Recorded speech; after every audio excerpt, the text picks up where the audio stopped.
Autant l'admettre, la plupart des tombes anciennes ont été profanées au moins une fois. Quelles qu'aient été les rumeurs entourant leur malédiction, la plupart des momies ont également été démaillotées. À une exception, la momie Bashiri demeure intacte et suscite un tel trouble que nul n'ose en percer les secrets. Voici Howard Carter, un nom qui vous est sans doute familier si vous vous intéressez à l'Égypte ancienne. On le connaît surtout pour avoir mis au jour, en 1922, la tombe du pharaon Toutankhamon. Mais rares sont ceux qui savent qu'avant cette découverte majeure, il aurait peut-être trouvé une autre momie. Cette découverte remonte à 1919 et porte divers noms, la momie de Bashiri, celle de Pachéry ou encore l'Intouchable. Selon certains témoignages, Carter aurait croisé son chemin dans la vallée des rois, précisément là où il exhumera plus tard le tombeau de Toutankhamon. Pourtant, cette momie demeure enveloppée de mystère. Ce n'est pas la superstition qui l'a protégée, mais la crainte de provoquer un tort irréparable. Personne ne peut garantir qu'un geste malencontreux pourrait être corrigé. Si finement emmaillotée, elle n'a jamais été déroulée. Les chercheurs redoutent de causer un dommage irréversible à son enveloppe funéraire. Il existe une règle d'or chez les spécialistes des antiquités. Si vous n'êtes pas absolument certain de pouvoir restaurer ou préserver un objet tel quel, abstenez-vous d'y toucher. L'histoire regorge d'exemples de trésors anciens irrémédiablement défigurés, comme le tristement célèbre Ecce Homo, ou la statue au sourire maladroitement restaurée. Le tissu fragile recouvrant son visage arbore un motif singulier, évoquant la forme stylisée d'une pyramide. Bien que les experts restent prudents, il pourrait s'agir d'un cas unique dans l'art de l'embaumement. Toutefois, sans en maîtriser la technique d'origine, le dérouler puis le restaurer sans l'abîmer semble quasiment impossible. Autrefois, qu'ils soient érudits ou pillards, les hommes n'hésitaient pas à défaire les bandelettes funéraires, souvent dans un but d'étude. Aujourd'hui, la technologie nous permet d'examiner le contenu des sarcophages avec précision, sans avoir à altérer ni ouvrir la moindre enveloppe. Après un examen approfondi de la momie de Bashiri, les chercheurs ont pu déterminer qu'elle appartenait à un homme mesurant environ 1,67 m et ayant vécu durant l'ère ptolémaïque, soit entre 305 et 30 avant notre ère. Cela signifie que cette dépouille remonte à quelques 2300 ans. Le musée égyptien a révélé que les radiographies avaient permis de déceler une inscription portant le nom du défunt, bien qu'il demeure difficile d'affirmer s'il s'agissait de Pachéry ou de Nenu, ce qui ne fait qu'ajouter au mystère. Le musée a également tenu à souligner que le luxueux coffret renfermant la momie était orné de scènes richement illustrées. On y distingue le corps du défunt allongé sur un lit funéraire, encadré par les déesses Isis et Nephthys, ainsi que par les 4 fils du dieu Horus. À ses pieds figurent en outre 2 représentations d'Anubis. Il convient de noter que la momie de Bashiri n'est pas la seule à avoir conservé son intégrité. C'est également le cas d'Isetem-Kebdé. L'archéologue français Gaston Maspero, soucieux de préserver son repos, avait en effet choisi de ne pas ouvrir sa momie, tant son état de conservation était remarquable. Il avait toutefois précisé que la tombe avait été jadis mise à sac. Les radiographies ont permis d'approfondir notre connaissance de cette momie. Les images ont révélé la présence de plusieurs objets enfouis avec elle, notamment des amulettes autour de son cou, de son bras droit et de son front. Il s'agissait de l'épouse d'un grand prêtre. Ces radios ont également mis en évidence des problèmes dentaires et une arthrite touchant ses genoux. Si l'on sait qu'elle est morte à un âge avancé, il reste difficile d'en déterminer la précision. Mais divers documents datant du règne de son fils attestent de la haute estime dans laquelle elle était tenue au sein du royaume. Isetem-Kebdé n'était autre que la sœur épouse de Pinet-Jem II. Vous avez bien saisi? Ils étaient à la fois conjoints et liés par le sang. Une telle union, aussi choquante puisse-t-elle paraître aujourd'hui, visait à préserver la pureté du sang royal.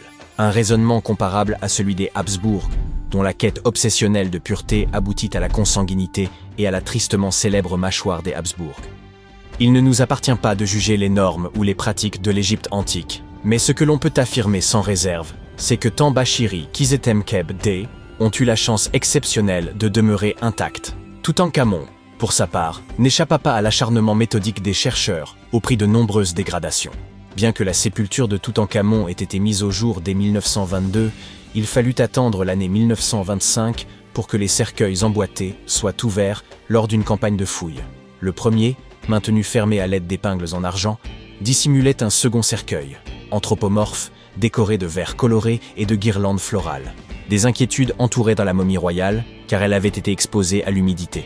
Le cercueil intermédiaire, dépourvu de poignée et particulièrement lourd, exigeait une extrême prudence lors de sa manipulation. Le 28 octobre 1925, en ouvrant le cercueil intérieur, en or massif et enveloppé d'un tissu rouge, les chercheurs découvrirent enfin la momie du souverain. La momie de Toutankhamon, longue d'environ 185 cm, épousait presque parfaitement les dimensions du cercueil intérieur, qui en mesurait 188. Vous l'aurez deviné, cette marge minime posait un réel problème. Extraire un corps aussi ancien, fragile et desséché d'un espace aussi restreint relevait d'un véritable défi, tant les risques d'endommagement étaient grands et la maniabilité quasi nulle. L'aspect de la momie soulevait des soupçons, elle était d'un noir de jais. Howard Carter, responsable des fouilles, estima qu'environ 2 seaux d'huile avaient été versés sur le corps. Toutefois, on avait soigneusement évité d'en asperger le masque et les pieds, probablement dans l'intention d'assurer une meilleure conservation. Le corps reposait dans le cercueil avec une légère inclinaison, et la différence de concentration d'huile entre les deux côtés laissait penser que le cercueil avait peut-être basculé lors de sa mise en place dans le sarcophage. Ce liquide, en réagissant avec le temps, généra de l'humidité puis des réactions chimiques internes. Carter qualifia ce phénomène de combustion spontanée lente, qui entraîna la carbonisation progressive des bandelettes de lin. Hélas, la chaleur et l'humidité combinées n'épargnèrent pas les ornements funéraires. Le sceptre et le fléau se désintégrèrent, le scarabée en résine se fissura, et les fils retenant les mains ainsi que les bandelettes commencèrent à se désagréger, rendant l'ensemble du dispositif extrêmement fragile et instable. Avec le temps, les huiles s'étaient solidifiées, agissant comme une colle entre la momie, son masque et le fond du sarcophage. Pour tenter de les séparer, les archéologues exposèrent les cercueils au soleil durant plusieurs heures, atteignant une température de 65 degrés. Malgré cette tentative, la momie resta figée, et l'examen dut être réalisé sur place, sans pouvoir la déplacer. L'examen de la momie commença par les jambes et les pieds, les chercheurs ayant choisi de procéder de bas en haut. En déroulant avec précaution les premières bandelettes, ils mirent au jour le premier d'une série de trésors enveloppés aux côtés du souverain. Chaque découverte fut méthodiquement photographiée et dûment répertoriée, dans le respect des exigences de la documentation archéologique. Les couches internes des bandelettes étaient en mauvais état, largement réduites en poussière, ce qui compliquait la compréhension de leur agencement initial. Néanmoins, les méthodes employées restaient conformes à celles observées dans d'autres momies nobles de l'époque, avec de nombreux coussinets en lin pliés servant à modeler le torse et les cuisses. Les bandelettes extérieures et intérieures étaient confectionnées en lin fin, tandis que les couches médianes étaient plus grossières. Un bandage complexe entourait les épaules, la poitrine et la région de l'aine. Chaque membre, ainsi que les doigts et les orteils, recouverts de capuchons d'or, étaient enveloppés séparément. De plus, Toutankhamon portait des sandales en feuilles d'or aux pieds. Les chercheurs espéraient pouvoir séparer la momie du cercueil en retirant simplement les bandelettes extérieures, mais la résine avait solidement collé le corps au bois. Ils durent donc procéder à un dégagement mécanique, sectionnant le torse au niveau des hanches et désarticulant les bras pour continuer le démaillotage. Pour stabiliser les différentes parties, chaque segment fut traité à la cire de paraffine chaude, puis les mains et les pieds furent réassemblés à l'aide de résine. La tête, collée au masque funéraire, fut détachée avec des couteaux chauffés. Afin d'examiner la dentition, une incision fut pratiquée autour de la mâchoire et du cou, réparée ensuite à la résine. Techniquement, les scientifiques firent tout ce qui était en leur pouvoir pour préserver la momie. Pourtant, malgré leurs efforts, elle subit des dommages irréversibles. Et vous, qu'en pensez-vous? Auraient-ils dû la laisser dans son sarcophage ou ont-ils agi à bon escient? Partagez votre avis dans les commentaires.